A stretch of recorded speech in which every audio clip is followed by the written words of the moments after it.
तक बेटियां असुरक्षित रहेंगी? निर्भया से अयोध्या तक ये कब तक रुकेगा? क्या इस बार मिलेगा इंसाफ? जब किसी मासूम की चीखें हमारी इंसानियत को नहीं झंझोर पाती तो समझ लीजिए कि समाज मर चुका है। अयोध्या में एक दलित युवती के साथ जो हुआ वह इस बात का सबूत है कि हमारी बेटियां अभी भी सुरक्षित नहीं है। बीते दिन अयोध्या से दिल दहला देने वाली खबर सामने आई। एक दलित युवती के साथ न केवल बलात्कार किया गया बल्कि उसकी बेरहमी से हत्या कर दी गई। उसका शव नग्न अवस्था में नाले में फेंका गया, हाथ पैर तोड़ दिए गए, आंखें फोड़ दी गई और प्राइवेट पार्ट में डंडा डाल दिया गया। इस घटना ने हर किसी की रूह कांप दी। इस भयानक घटना के बाद सपा सांसद अवधेश प्रसाद ने पीड़िता के परिजनों से मुलाकात की। उसके बाद उन्होंने एक प्रेस कॉन्फ्रेंस की, लेकिन वहां खुद को नहीं संभाल पाए और फूट फूट कर रोने लगे। उनके आंसू देखकर वहां मौजूद हर कोई हैरान रह गया। उनके बाजू में बैठे पूर्व सांसद पवन पांडे उन्हें संभालते और आंसू पोंछते नजर आए।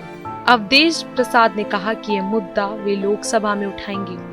अब सुनिए आगे उन्होंने क्या क्या कहा। लोकसभा में जाने दो, मोदी के सामने हम बात रखेंगे। न्याय न मिला तो हम इस्तीफा दे देंगे, लोकसभा से हम इस्तीफा दे देंगे। हम बचाने में, हम बेटी की इज्जत बचाने में नाकामयाब हो रहे हैं। इतिहास क्या कहेगा? मारामारी में इतिहास सैकड़ों साल बाद क्या कहेगा? आप बहुत लड़ाई लड़े हैं मंत्री, कैसे बिटिया के साथ ये हो गया? और अब आप सुनिए इस घटना पर कार्रवाई के संबंध में एसपी ने क्या कहा, सुनिए। लड़की के द्वारा बताया गया कि 30 तारीख की रात्रि में वह अपनी बहन के साथ सोई थी और सुबह जब वह उठी है तो उसकी बहन उसके साथ नहीं थी।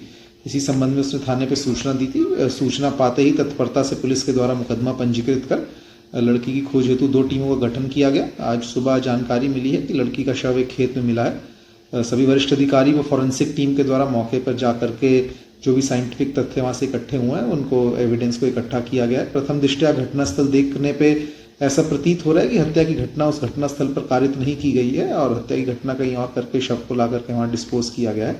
वर्तमान में 3 टीमों का गठन किया गया है। एक संदिग्ध को हिरासत में लेकर के पूछताछ की जा रही है और अभी तक जो कुछ हमारे सामने साक्ष्य संकलन हुआ है उसके क्रम में घटना का शीघ्र अनावरण कर दोषी को फास्ट ट्रैक कोर्ट के माध्यम से कठोरतम सजा दिलाई जाएगी। इसके लिए सभी टीम्स लगी हैं और एसपी सिटी के नेतृत्व में टीम जो अभी हमको सबूत मिले हैं, कुछ चीजें मिली हैं, उनके आगे डेवलप कर रही हैं, तो शीघ्र ही आपको अवगत करवाया जाएगा। लेकिन सवाल ये है कि आखिर ये घटनाएं कब रुकेंगी? निर्भया कांड से लेकर कोलकाता कांड और अब अयोध्या का ये मामला, क्या हमारे सारे प्रयास असफल हो गए हैं?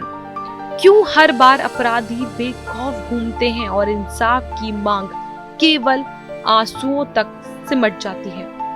अब यह वक्त सिर्फ आंसू बहाने का नहीं बल्कि ऐसी घटनाओं के खिलाफ सख्त कदम उठाने का है, क्योंकि अगर आज आवाज नहीं उठाई तो कल ये दर्द किसी और की बेटी का होगा। आपके क्या विचार हैं? हमें कमेंट सेक्शन में जरूर बताएं।